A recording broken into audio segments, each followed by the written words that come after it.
돌아왔습니다. 오늘장 1장에 출인합니다. 시장 조정받으면 사야지 하셨던 분들께 꽤나 매력적인 지수대가 나오고 있습니다. 전일 새해 들어 처음으로 1980선대 허용하고 코스피가 마쳤는데요. 오늘은 1970선대에서 마감이 되네요. 같이 코스닥까지 밀리면서 전반적인 시장 분위기는 그 어느 때보다 어둡다 하겠습니다. 자, 이런 가운데 애플 주가는 또 한 번 밀려서 IT 부품주에 압박을 넣었고요. 무엇보다 원화 강세가 좀 주춤해서 도움이 되려나 했었는데 이것마저 기술적인 분석에 그친다라는 평가절하 분석이 나오면서 시장 상승에 도움이 못 됐습니다. 오히려 중일 전쟁 발발 가능성 때문이다라는 얘기까지 있었는데 현재 중국과 맞끝낸 일본 증시 모두 다 크게 밀리고 있거든요. 오늘 오른쪽은 무엇이냐? 어떤 이슈로든 정부 정책 혹은 새 정부 조직 개편 수혜주 정도만 강세로 맞췄다라고도 볼 수 있겠습니다. 시황센터 먼저 다녀오죠. 네, 마감장입니다. 오늘 코스피는 1988로 상승 출발했습니다. 빨간불이 조금 옅어지나 했더니요. 결국엔 파란불로 마감했습니다. 코스피 마감 지수는 1977로 마감했습니다. 외국인이 매도 전환한 후 오후 2시를 기점으로 좀 매도 물량을 키우면서 외국인이 매도로 전환을 했고요. 또 기관도 3일째 매수하는가 했는데 매도로 마쳤습니다. 코스닥도 3일째 하락합니다. 상승 출발 509로 출발했는데요. 기관이 매수했고 또 외국인이 매수했고 기관은 나흘 연속 매도하는 시장 나타났습니다. 이번엔 외환시장으로 가보겠습니다. 원달러 환율은 1,060원을 목전에 앞두고 마감했습니다. 원달러 환율이 일본에서 나오고 있는 엔저 경고의 발언과 또 외환 당국에 대한 개입에 대한 기대감으로 오늘 상승했는데요. 1,058원 60전으로 마감했습니다. 다음은 코스피 시가총액 상위 종목 살펴보시겠습니다. 네, 삼성전자의 오늘장에서 외국인의 매도로 또 하락이 있었죠. 또 전체적으로 코스피 시가총액 종목들 하락이 있었습니다. 코스닥도 마찬가지로 대장주 셀트리온과 또 파라다이스가 3일 연속 하락했습니다. 네, 지금까지 시황센터였습니다. 네, 아주 짧게 마감 시황 중심으로 한번 들어봤습니다. 2천억 정도 유증설 얘기 나오면서 마지막 한 10분도 안 돼서 한진중공업이 한가 들어가면서 마친 것도 특징적이었던 하루인데요. 자, 코스피 종가는 다시 한번 짚어드리겠지만 1977, 코스닥은 507선이었거든요. 일본장은 2.4% 넘게 빠졌고 중국은 아직 안 끝났는데 마이너스 1.4%입니다. 여의도 특별히 NH농협증권의 김중원 연구위원 만나보죠. 안녕하십니까? 네, 안녕하세요. 네, 지난주가 이제 옵션 만기 전날 저희가 만났었던 것 같은데, 요때 이제 옵션 만기 날 빠지면 좀 사는 관점으로 경기 민감주를 보자라고 하셨던 기억이 납니다. 그런데 오히려 옵션 만기 날은 강했고, 이후에 주춤 어제 밀리고 오늘 또 밀리는데 수급 부담 얘기를 많이 하시네요. 요즘 또 환율 상황 어떻게 보시는지 궁금합니다. 네, 옵션 만기는 예상외로 쉽게 넘겼고요. 그러게요. 그 다음 날에 있었던 이제 금통위가 결국은 조금 우려가 됐는데 그 금통위에서 하느니 1월달에 기준금리를 동결했습니다. 실제로 보면 그 환율과 관련해서 우려가 많은 상황에서 이제 금융시장의 전문가들은 환율 인하에 대한 기대가 좀 높았는데 환율을 동결하면서 어떻게 보면 좀 하느니 환율 반응에 대해서 좀 소극적이지 않냐라는 우려가 나타났고 이것이 이제 국내 증시, 금융시장에서는 외국인의 이탈로 좀 나타났습니다. 그러다 보니까 그 외국인 같은 경우에 지금 5거래일 연속 좀 순매도를 보이고 있고 환율은 오히려 이후에 좀 반등하는 모습이 나타나고 있습니다. 네. 자, 그런 어떤 환율이 이제 조금은 반등을 했지만 요거는 지금까지 가파르게 원달러 환율이 빠졌기 때문에 좀 기술적인 차원에서의 어떤 되돌림 정도로만 분석하시는 분들도 많이 있으시던데 어떻게 보시는지 그것도 궁금하고요. 무엇보다 IT 참 좋게 보셨잖아요. 근데 애플 주가가 급락하면서 IT 부품주 일부 종목들의 영향을 좀 크게 주고 있는 것 같습니다. 전반적인 전략, 종합 전략 부탁드릴게요. 네, 환율 관련해서 이제 불안 요인, 결국 환율이 기술적으로 반등하고 이런다고 그러지만 일단은 한은의 의지가 어떻게 되는지가 좀 이제 궁금한 상황이고 그 외에도 지금 여러 가지 좀 우려 사항들이 나왔습니다. 미국 부채 한도 관련 우려, 그리고 또 뱅가드 펀드에 관련된 우려가 나오면서 이런 것들이 복합적으로 작용했다고 보이고요. 결국은 이런 부분 때문에 외국인이 좀 매도하는 걸로 보이는데요. 뱅가드 관련 우려에 관해서 좀 간략하게 좀 정리를 해두면 일단 뱅가드 같은 경우에 그 이머징 지수 추종을 기존 MSCI에서 FTS로 바꾸면서 대략 그 규모가 한 9조 원 정도로 예상되고 있고요. 뱅가드 측은 뭐 이에 대한 충격을 최소화하기 위해서 6월 말까지 좀 순차적으로 정리할 거를 밝혔는데 이럴 경우에 그 매도 규모가 한 800원 정도로 추정되지만 지금 이제 분석되는 것이 외국계 운영사의 그 운영 특징상 매주 수요일 정도에 한 3,600억 정도씩 정리할 가능성이 좀 높은 것으로 나타났습니다. 그래서 이런 부분은 정기적으로 좀 국내 증시에 수급적인 부담으로 작용할 걸로 보이는 부분이고요. 그래서 이제 뭐 말씀드렸던 우려들, 환율이나 미국 부채 한도 우려, 뱅가드 우려들 복합하면 뭐 국내 증시가 이에 따라 좀 조정을 좀 길게 받았지만 그래도 그 뭐 2월 말에 미국 부채 한도는 뭐 극적인 과정을 통해서 해결될 수 있는 가능성이 높고 뭐 뱅가드 우려 같은 경우에는 수급적인 문제인 만큼 뭐 지나친 좀 기간론이 경계할 필요가 있습니다. 즉 말씀드리면 어차피 지금은 외국인이 매도 국면이라서 이 뱅가드의 우려가 더 크게 부각되지만 외국인의 매수로 돌아선다면 오히려 좀 그 뱅가드 우려는 생각만큼 크지 않을 수 있다는 부분. 그리고 이제는 그 미국 쪽에 계속 우려가 큰 부분이 있었는데 1월 말부터는 중국의 춘절 수요 기대가 높아지고 오는 18일 날 이제 중국 4분기 GDP 발표가 있겠지만은 중국 경기에 대한 전진적 회복 기대가 좀 높을 걸로 보입니다. 그리고 뭐 3월 달에 뭐 전인대에서는 이제 좀 보다 구체적으로 내수 부양책이 좀 나올 수 있고 이런 관점에서 보면 한 1900 뭐 기관들은 지금 그렇습니다. 1900 초반까지 좀 기다렸다 매수를 좀 노리는 기관들이 상당히 많긴 한데 개인 관점에서는 1950선 정도 전후로 해서 중국 관련 수혜 업종에 대해서 좀 관심을 가질 필요가 있고 뭐 끝으로 IT와 관련해서는 일단은 뭐 그 최근에는 환율 관련해서 자동차 같은 경우에는 많은 피해 우려로 조정을 받고 있겠지만 좀 IT는 그 삼성전자의 스마트폰 구조 이런 것들이 좀 그 고부가 가치 사업이기 때문에 환율의 영향이 직접적으로 그렇게 크진 않다고 봅니다. 또한 뭐 삼성전자와 LG전자 등으로 그 스마트폰 및 그 관련 제품에 대한 판매 호조가 계속적으로 좀 지속될 수 있을 걸로 보이기 때문에 뭐 애플 관련 종목들에 대한 피해는 있었지만 삼성전자 혹은 또 LG전자의 뭐 스마트폰이나 태블릿 PC 관련 종목에는 좀 계속해서 좀 관심을 가져도 될 걸로 보입니다. 예. 자, 무엇보다 1950포인트까지 내려올 것 같은데 그때쯤 중국 관련주를 한번 사보자. 왜냐하면 그때쯤 기관도 한번 매수세를 보여줄 것으로 예상하기 때문이다. 라는 전략 감사합니다. NH농협증권의 김중원 연구위원님과 함께했습니다. 전략 잘 들었습니다. 감사합니다. 네. 자, 마지막에 기관도 같이 팔아버렸군요. 예, 개인만 나홀로 사자 꼴이 되어버렸는데 오늘 전반적인 수급 분석은요. 샘플러스 남은우 원장님 연결해서 듣도록 하겠습니다. 원장님 안녕하세요. 예, 안녕하십니까. 네, 웬걸 기관이 산다 했어요. 마지막에 또 팔고 외국인도 중간중간에 선물로 이만큼 팔았다가 또 적게 팔았다가 왔다 갔다 하더라고요. 예, 시장의 변동성이 상당히 좀 커지고 있는 부분 같습니다. 오늘 시장 선물뿐만이 아니라 현물에서도 외국인들의 최근 매매 동향을 보면은요, 지수가 과도하게 좀 밀었다가 또는 좀 땡겼다가 시장은 좀 어찌 보면 뭐 쥐락펴락하고 있는 부분인 것 같고요. 총체적으로 국내 외국인 매도 물량을 든든히 받쳐줄 만한 수급 자체가 없기 때문에 이러한 변동성이 좀 커지고 있는 부분이 아닐까 생각해 볼 수가 있겠습니다. 우선 그림에서 보시는 바와 마찬가지로 일단 프로그램 쪽에서 계속해서 매도 물량이 좀 나타나고 있는 부분이고요. 오늘 같은 경우도 한 1,600억 이상의 프로그램 매도가 나왔습니다. 지금 현재 나타나고 있는 프로그램 물량들의 대부분은요. 좀 차익 잔고 위주로 나타나고 있는 부분이거든요. 그래서 선물과 연계된 흐름들이다 보니까 선물의 매도세가 좀 강하게 나타나는 흐름들과 동반적으로 프로그램 매도가 나타나고 있다. 이렇게 볼 수가 있겠습니다. 우선 이제 선물 측면에서 좀 하나 좀 볼 부분은요. 이 그림에서 보시다시피 지금 지난 외국인과 기관의 지난 6개월 동안의 어떤 동향인데요. 외국인들 역시 한번 매도를 하게 되면 일정 기간 동안 상당 매도적 방향을 그대로 유지했다는 것을 볼 수가 있고요. 매수의 경우도 한번 매수를 하게 되면 1개월에서 2개월 정도 매수 기조를 보였다 이렇게 말씀해 드렸습니다. 지난번에도 한번 언급을 했는데요.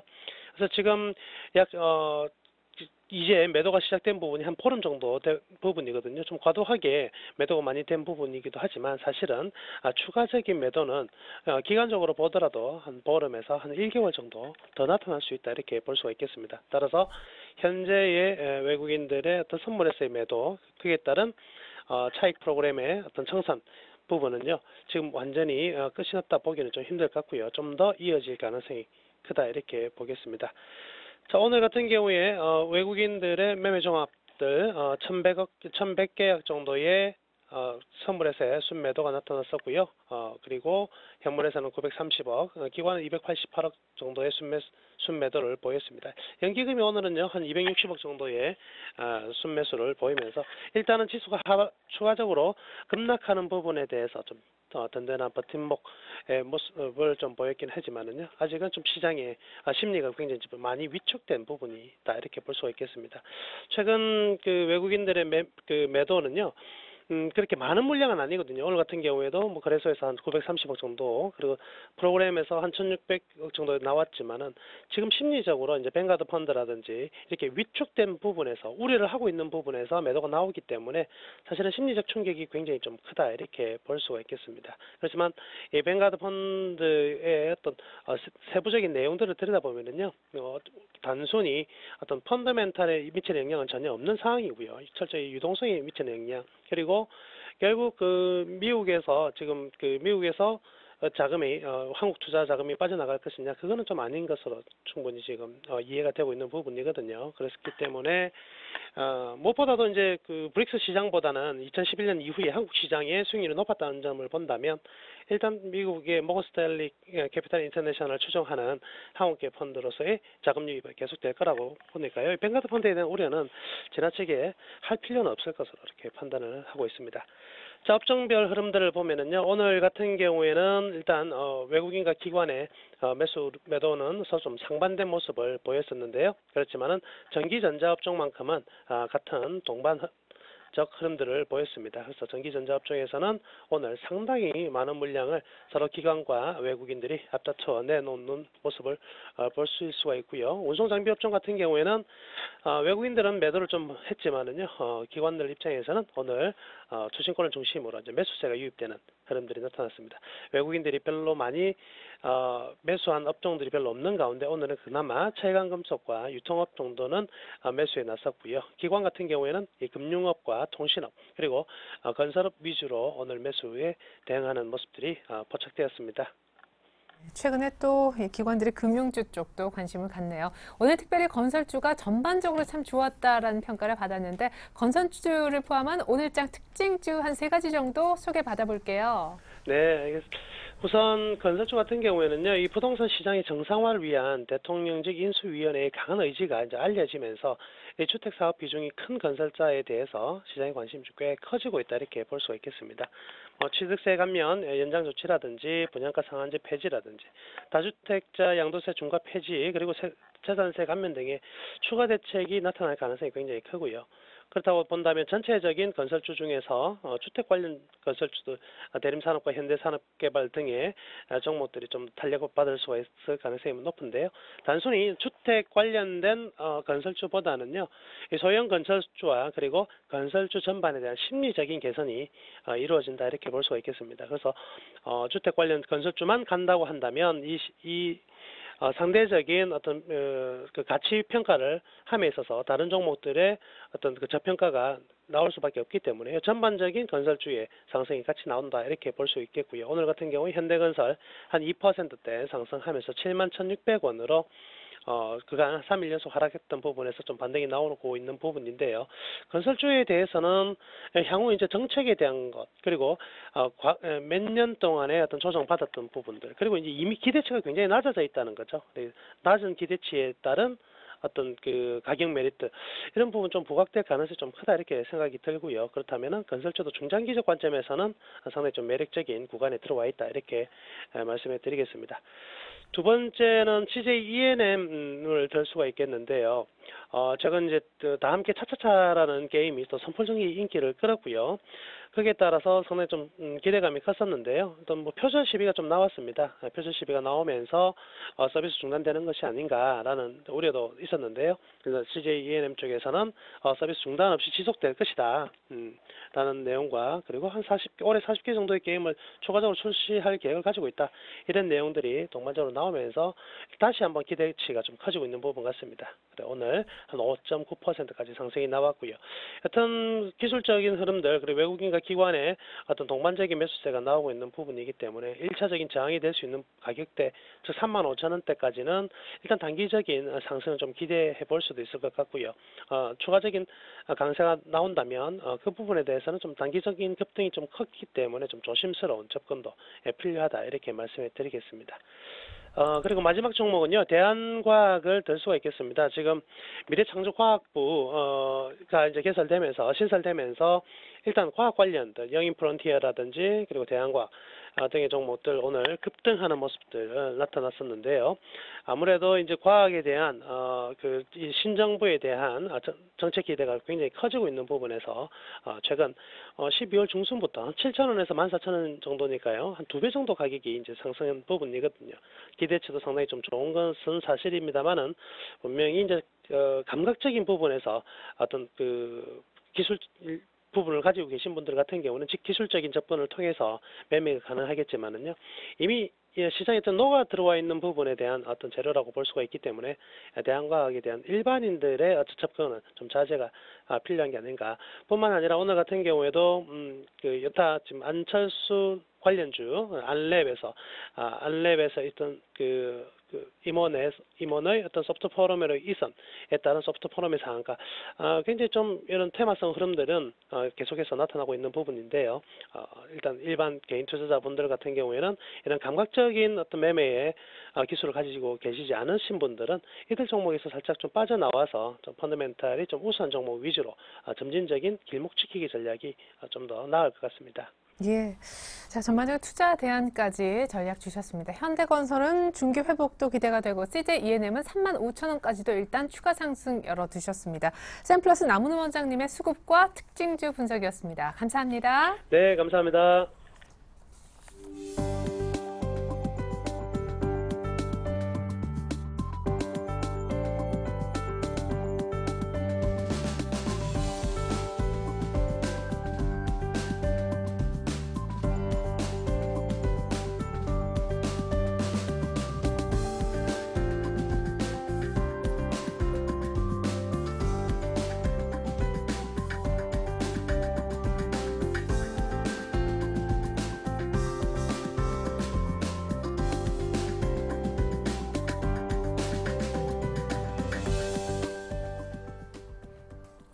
네, 이번 순서는 내일장 다이렉트 전략입니다. 내일장에 필요한 전략을 쉽고 또 구체적으로 미리 들어보는 그런 시간이 되겠는데요. 두 분의 전문가 모셔봤습니다. 대신증권 상암 DMC 지점의 이호선 대리님 그리고 텐스탁의 김선윤 대표님 함께합니다. 안녕하세요. 네, 안녕하십니까. 네, 두 분 오늘 타이 색깔도 같으시네요. 예, 그래요. 자, 두 분이 얘기하시는 내일장에 필요한 전략들 미리 화면에 모아봤습니다. 먼저 보시죠.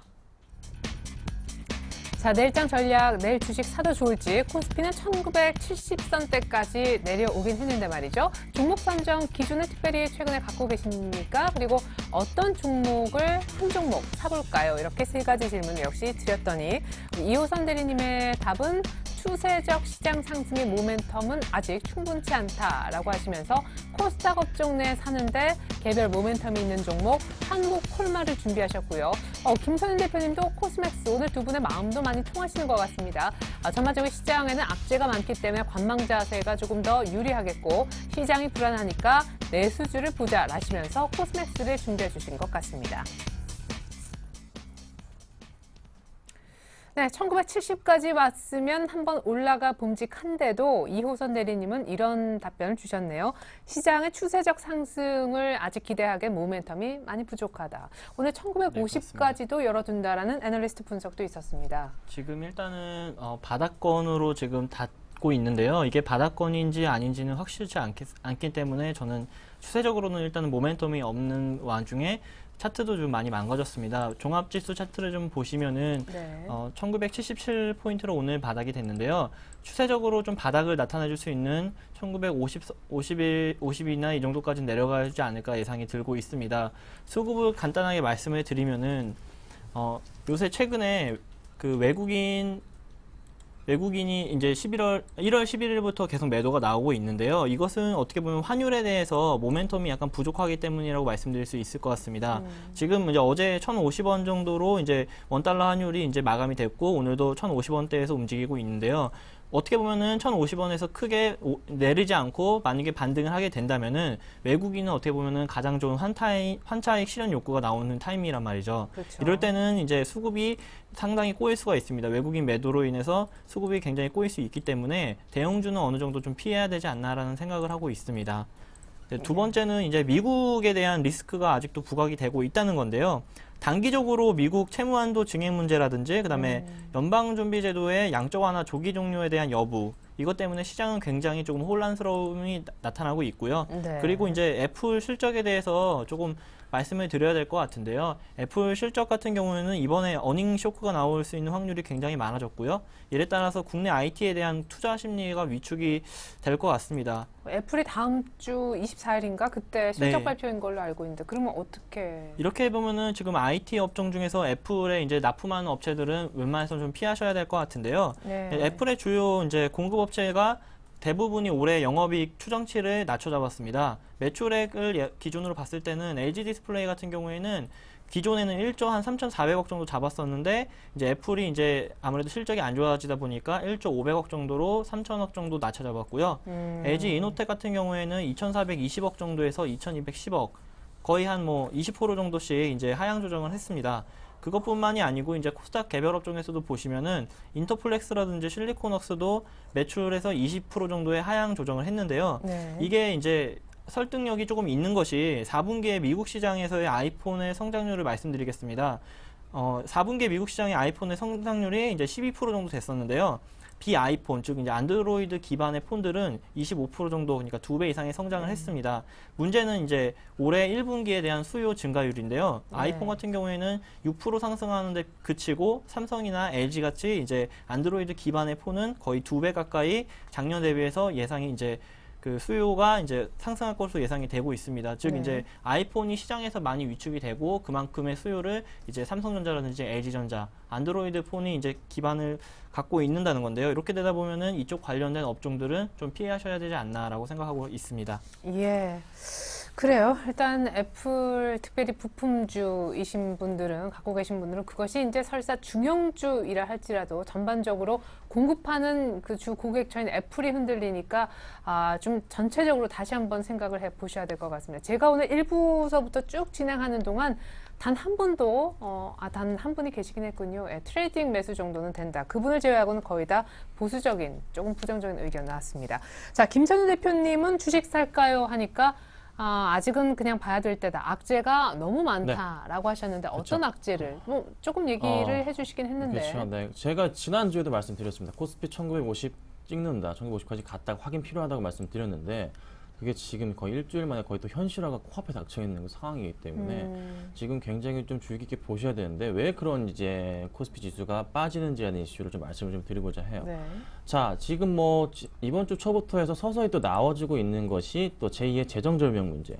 자, 부채 한도 협상이 불확실성 가망성 때문에 또 미국에 만약 해결이 안 된다면은 디폴트 가망성까지 열려 있기 때문에 지금 이게 가장 큰 악재로서 좀 맞닥뜨려진 부분이라는 말씀 좀 드릴 수가 있겠습니다. 만약에 이제 적자 감축 방안이 이게 만약에 늦어질 경우에는 또 미국 신용등급 강등 가능성까지 있기 때문에 분명히 빠른 해결이 필요한데 공화당과 지금 오바마가 조금 이제 힘겨루기를 하고 있는 상황이지만서도 2월달 안에 좀 해결이 될 것으로 좀 보고 있긴 해요. 하지만 그럼 해결되기 전까지는 지속적인 악재 요인으로 남아서 아무래도 지수 자체에 상승을 압박을 하고 이러자 하락 쪽으로 무게를 좀 더 두는 그렇게 이제 시각을 좀 보시면 될 것 같고 네. 그다음에 두 번째는 역시나 이제 어닝 시즌에 대한 이제 경계감이 좀 고조된다는 말씀을 좀 드리고자 하는데 IT 종목들을 제외하고서는 대부분의 종목들이 실적이 4분기가 그렇게 녹록치는 않습니다. 연으로 따졌을 경우에는 2011년 대비해서 2012년 실적은 그나마 좀 낮지만서도 분기로 따졌을 경우에는 4분기 실적이 또 워낙에 좀 안 좋기 때문에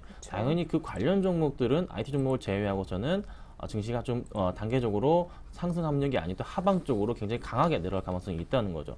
그래서 이미 철강이나 화학주 종목들은 그런 모습들을 지난주부터 서서히 보여주고 있고, 또 하나 IT주들이 버티긴 하지만서도 역시나 그 영향으로 인해서 지수가 또 같이 빠지다 보니까 동반 좀 물량이 쏟아져 나오면서 약간의 조금 투매 현상이 지금 보이고 있는 장이란 말이죠. 그래서 조금 그 관련해서 좀 조심스럽게 투자가 필요하지 않나 좀 말씀을 좀 드리겠고, 또 하나 말씀드릴 거는 그 아이폰 5가 판매 저조 현상이 좀 나와주고 있어요. 그래서 그로 인해서 실적이 또 워낙에 또 안 좋다. 그래서 애플 주가 같은 경우도 700달러에서 지금 500달러까지 무너져 내렸단 말이죠. 그래서 삼성전자가 애플의 시가총액을 절반까지 거의 따라갔습니다. 그 정도로 지금 애플이 심각한 위기에 있는데, 아이폰 5S나 아이폰 6, 제가 볼 때는 아이폰 5S도 그렇게 잘 팔릴 것 같지는 않고, 오히려 아이폰 6 쪽이 제대로 된 게 하나 나와주기 전까지는 애플 관련주들은 제가 볼 땐 절대적으로 지금 투자하시기에는 위험한 시기가 아닌가 좀 말씀을 좀 드리겠습니다. 곧봐요. 그러니까 사실은 시장이 조금 어려운 게 사실인 게, IT만큼은 실적도 좋다,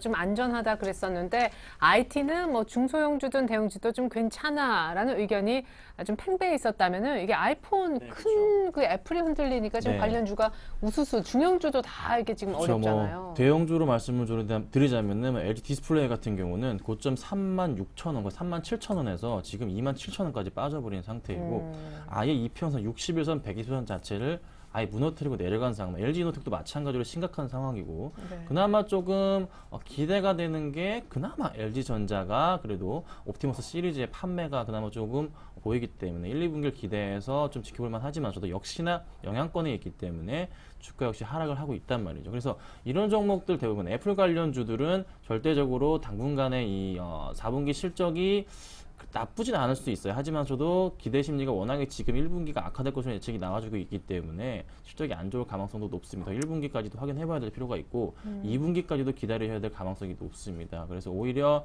삼성전자의 갤럭시 S4 시리즈, 또 갤럭시 노트 2에 이은 또 다른 종목도 플렉서블 디스플레이를 탑재한 그런 종목들이 추가로 나오게 된다면은 역전 가능성이 있다는, 그래서 오히려 종목 IT 관련주를 보실 때는 지금은 애플 관련주는 그냥 솔직히 버리셔야 되고요.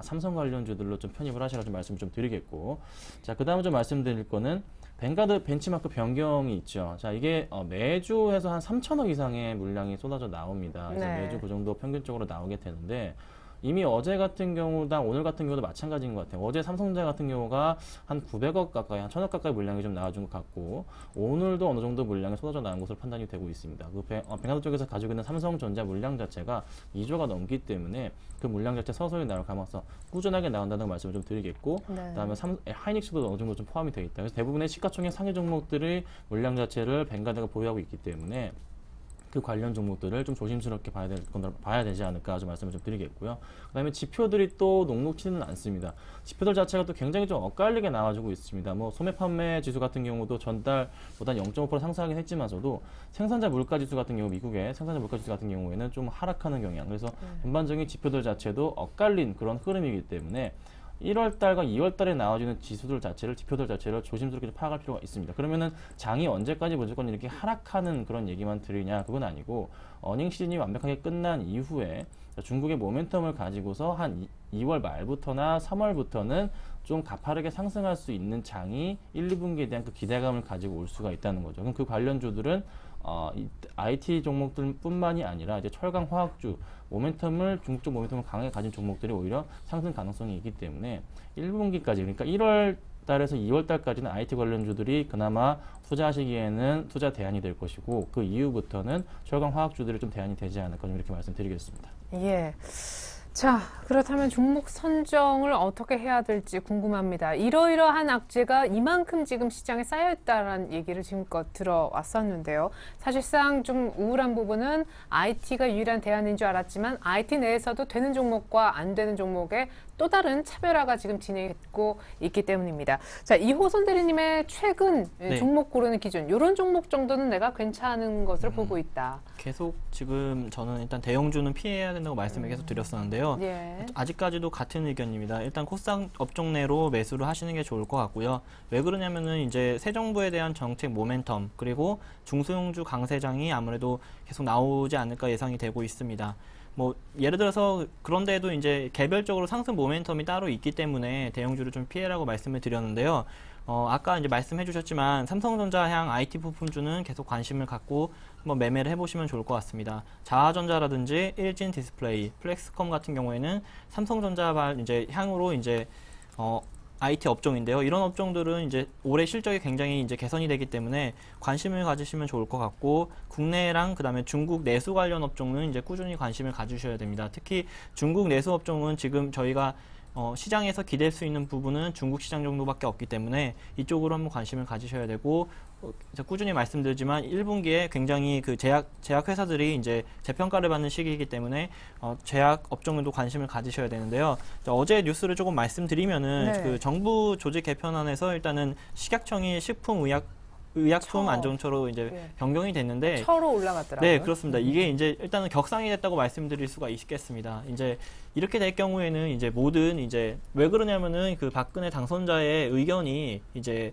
아무래도 그 불량식품이라든지 이제 그런 것들을 이제 4대 악의 하나로 규정질 정도로 국민 먹거리 안전 쪽은 약간 강한 의지를 보였거든요. 네. 이렇게 따라서 이제 제약이나 바이오 분야에 대해서 차세대 이제 신성장 동력으로 이제 이쪽에서 이제 꼽았기 때문에 이제 제약에 대해서 다시 관심을 가지셔야 될 것 같습니다. 뭐 지난주에도 이제 계속 관심을 가져라 말씀을 드렸었는데요. 이렇게 돼 있고 이제 실적 부분에서도 이제 드릴 말씀이 있다면은 이제 작년에는 약가이나 같이 이제 안 좋은 이제 영업 실적 베이스가 안 좋았습니다. 근데 올해는 이제 비용 절감이 굉장히 많이 됐었고요. 그렇기 때문에 4분기 이후부터는 그 수익성 회복이 굉장히 강하게 나타나기 때문에 한번 이제 관심 있게 보시면 좋을 것 같고요. 이제 원화 강세로 이제 원재료 수입 비중이 높은 제약사에는 이제 원가 절감 효과도 같이 나타났기 때문에 아직까지는 제약주가 꾸준히 상승할 수 있는 여력이 충분한 것 같습니다. 예. 근데 새 정부 정책 모멘텀 하면 또 오늘 강세를 띄웠던 건설주 빼놓을 수가 없는데 뭐 일부 테마도 조금은 이쪽에 기대해서 살아나려고 좀 몸부림치는 분위기도 있고요. 어떻게 생각하십니까? 아무래도 단기 소재가 좀 될 수 있는 가능성이 높은데요. 아. 실제적으로 실적이 안 나오는 지금 이제 실적 시즌과 이렇게 덧붙여서 같이 나오게 되면은 아무래도 기술적인 매매를 위주로 하셔야 될 것 같습니다. 예, 알겠습니다. 자, 일단 오늘 뭐 정부 정책 기대에서 좀 올랐던 것들은 건설주 다 포함해서 좀 기술적으로만 대응을 하는 것이 안전하겠다라는 투자 아이디어가 있었습니다.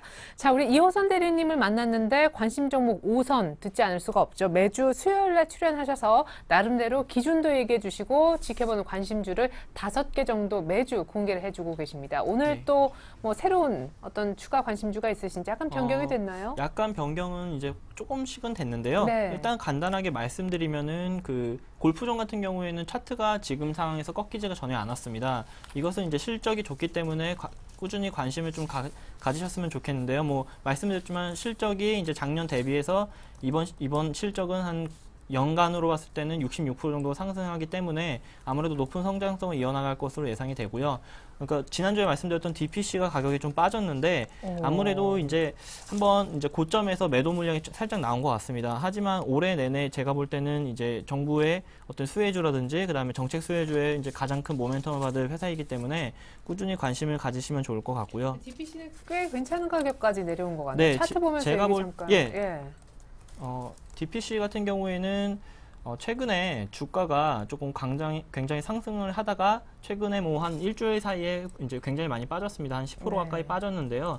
21선에 정확히 걸렸습니다. 어. 거래가 2013년 들어서 굉장히 폭발적으로 증가했기 때문에 지금부터는 이제 다시 잡으셔도 상관은 없을 것 같고요. 종목 자체가 지금 이제 회사가 기본적으로 캐시카우가 이제 전자레인지 쪽에서 나오는 이 부품에서 나오는 실적이 있고 네. 이제 자회사인 스틱 인베스트먼트가 굉장히 실적이 개선이 되기 때문에 관심 있게 좀 보시면 좋을 것 같습니다. 그리고 이제 SBS도 이제 제가 저번에 추천드렸었는데요. 올해 이제 미디어 랩이 정상화가 되기 때문에 계속 관심 종목으로 편입해 주셔서 이제 보시면 좋을 것 같고요. 마지막으로 오늘 진성 TEC라는 종목을 제가 새로 갖고 나왔는데요. 네. 이 종목은 이제 어떻게 보면은 지금 최근에 거래가 지난주 금요일부터 이제 거래가 좀 많이 터지기 시작했는데요. 네. 이것이 이제 왜 이제 실적이 조금 갑자기 수급이 좀 좋아졌냐고 말씀을 드리냐면은 그 업종 자체가 이번에 중국 내수 관련해서 이제 도시를 조금 많이 설비화시키고 이제 그런 관련 종목입니다. 네. 그렇기 때문에 진성 TC도 아무래도 이제 같이 두산 인프라 코어라든지 이런 종목과 같은 개념을 두고 있는데요. 네. 실적은 이제 4분기에는 그렇게 썩 좋지는 않을 거로 예상이 되지만 이제 중국에 대한 이제 소비 이제 내수화에 대한 그 시장 파이를 크게 널리는 그런 모멘텀 때문에 관심 종목으로 좀 포함해 두시고 가격적으로는 굉장히 저가를 찍고 올라오는 형태이기 때문에 네. 관심 있게 보시고 거래도 최근에 증가했기 때문에 전 고점이 12,000원까지는 도달할 수 있을 거로 예상이 되고 있습니다. 예, 자, 진성 TC, 뭐 두산 인프라코어하고 비슷하게 이제 기계 섹터에 있는 그런 종목인데 중국 도시화 모멘텀으로 해서 관심주로 추가해서 보고 있다라는 설명 새롭게 또 확인할 수가 있었습니다. 자, 그렇다면 이 네 가지 혹은 뭐 네다섯 가지 종목 중에 딱 한 종목만 얘기해 달라면 어떤 종목을 얘기하실까 궁금하시겠지만 잠시만 기다려 주시고요. 그에 앞서서 우리 김선희 대표님의 종목 고르는 기준은 또 어떠하신지 얘기를 들어보겠습니다. 역시 시장이 불안할 네, 그렇죠. 때는 내수주다.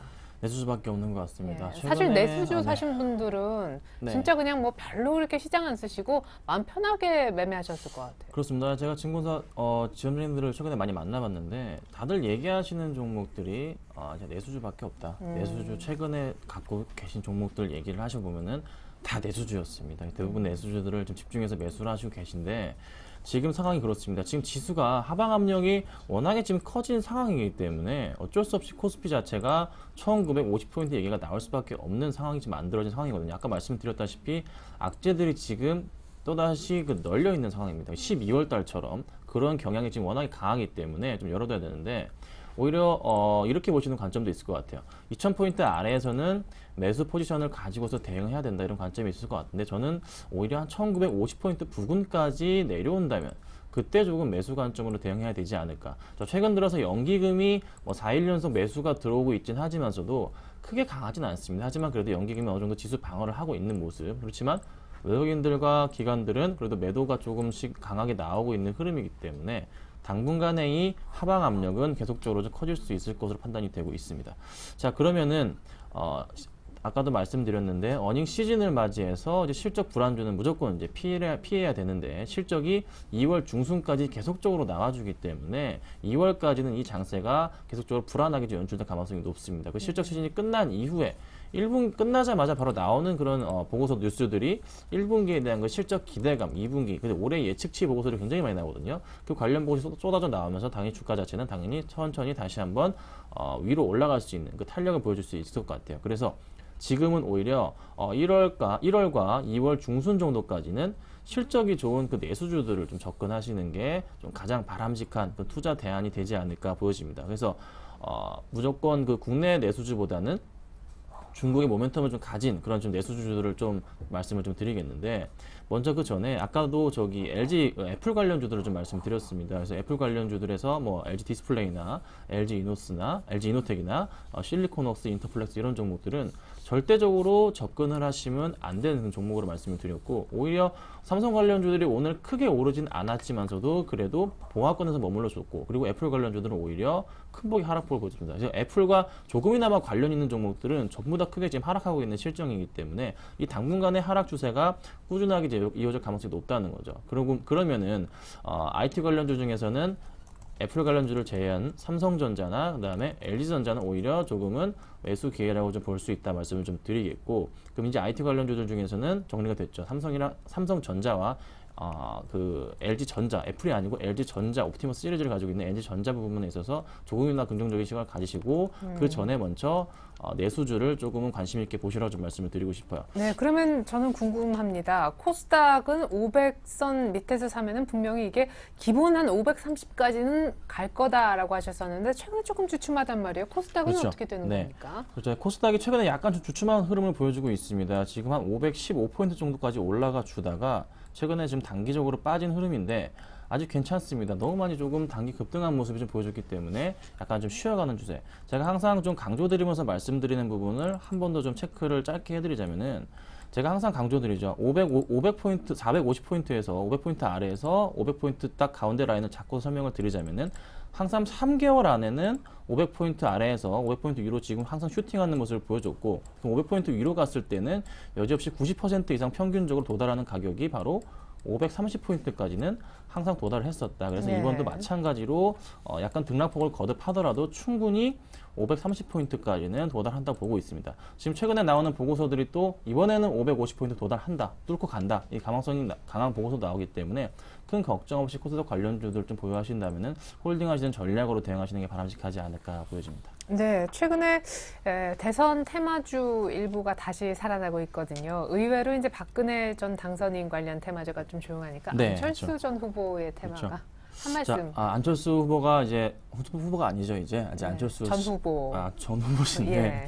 이제 정치 행보에 관한 그 테마가 지금 다시 유행을 하고 있습니다. 이제 국내로 들어와서 어떻게 이제 할지에 대한 부분, 민주당을 당을 새로 만들어서 이끌어갈지 아니면은 또 어떤 이제 정치 행보를 보여줄지에 대한 관심이 좀 지속이 되면서 오늘 대부분의 종목들이 상한가에 안착을 했죠. 근데 제가 좀 불안한 점은 이게 접근 전에 이 관련 종목들을 좀 실적부터 조금 파악하실 필요가 있지 않나 보여집니다. 물론 이제 박근혜 대통령 후보, 대통령 정책 테마로 인해서 많이 종목들이 움직이긴 했지만서도 그 관련 종목들이 실적이 되지 않은 종목들은 조금 불안합니다. 그래서 그 관련 종목들을 만약에 들어가실 생각이 있으시다면은 괜찮긴 합니다. 단기적으로는 괜찮지만서도 그 중에서도 좀 실적이 괜찮은 그런 종목들 중심으로 좀 편입하시라고 좀 말씀 좀 드리겠습니다.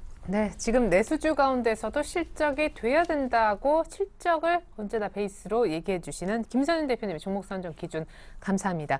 자, 이렇게 해서 그래서 뭐 이런 악재도 있고 종목 선정 기준도 쭉 들어봤지만 어떤 종목을 사야 되는지 지금부터가 결론이 되겠습니다. 이호선 대리님, 내일 네. 뭘 살까요? 저는 한국콜마를 들고 나왔는데요. 일단은 실적이 이제 이번에도 시장 기대치에 부합할 정도로 이제 좋게 나올 것 같습니다. 뭐 영업이익을 말씀드리면은 66억 정도로 이제 지난 연도 대비해서 한 120% 정도 상승한 수치가 나올 것 같고요.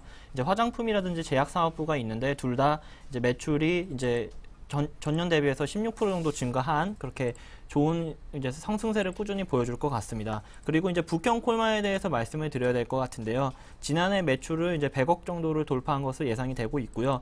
이제 이번에 그 한국 콜마가 이제 세종시에 새롭게 이제 공장을 이제 완공 짓게 되는데 2013년 그러니까 올해 8월에서 10월에 짓게 되는데 이렇게 되면은 캐파가 2배 정도로 늘어나기 때문에 이 정도에 대한 수혜도 예상될 수 있을 것 같습니다. 차트를 보면서 제가 외국인과 기관의 매수 로브콜을 말씀드리겠는데요. 네. 콜마 같은 경우에는 이틀 동안 조정이 있었는데도 시장에서 큰 조정에 비해서는 거의 조정이 없었다고 말씀을 드릴 수가 그러네요. 있겠습니다. 예. 이것은 이제 수급이 강력하기 때문인데요.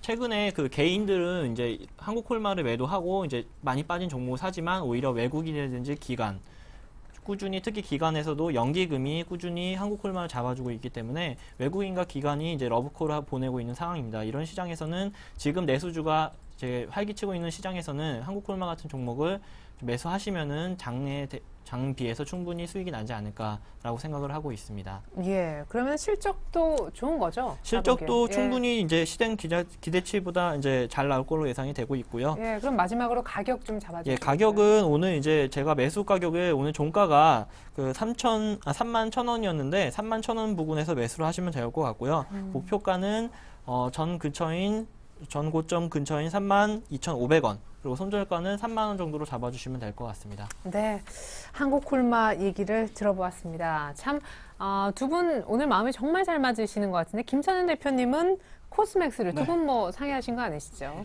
그렇지 예. 않고요.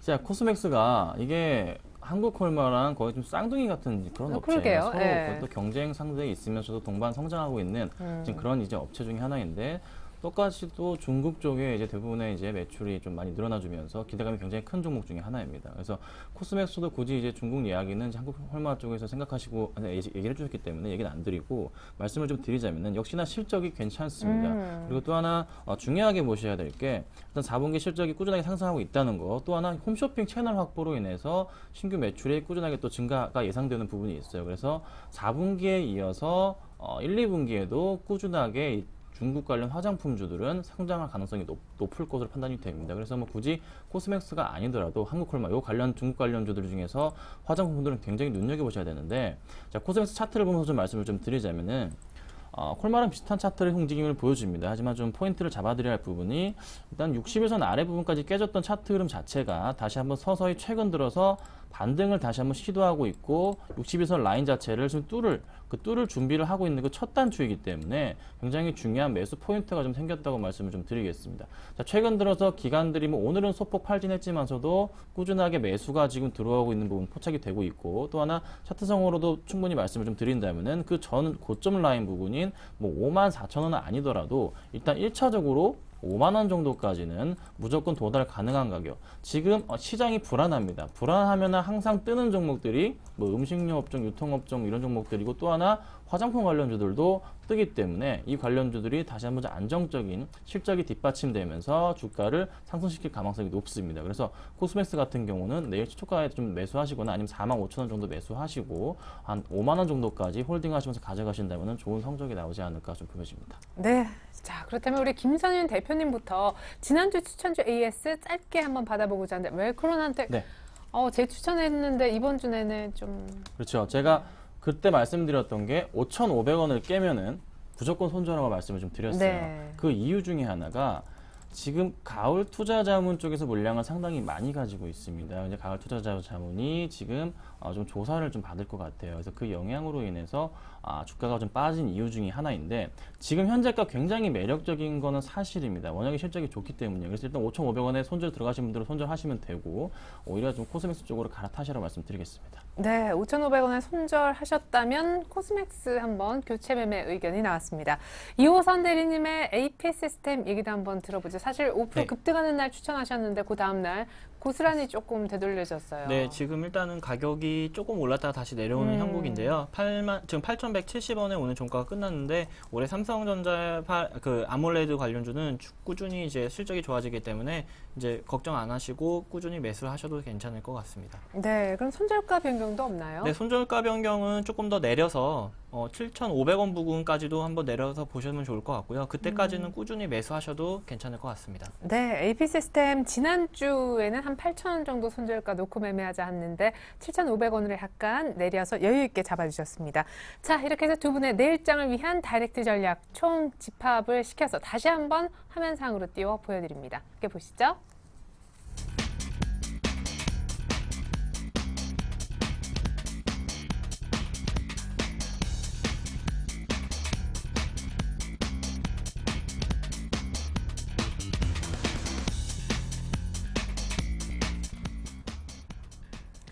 네, 도움 말씀 주셨던 이호선 대리, 김선윤 대표님과는 인사 나누겠습니다. 감사합니다. 네, 감사합니다.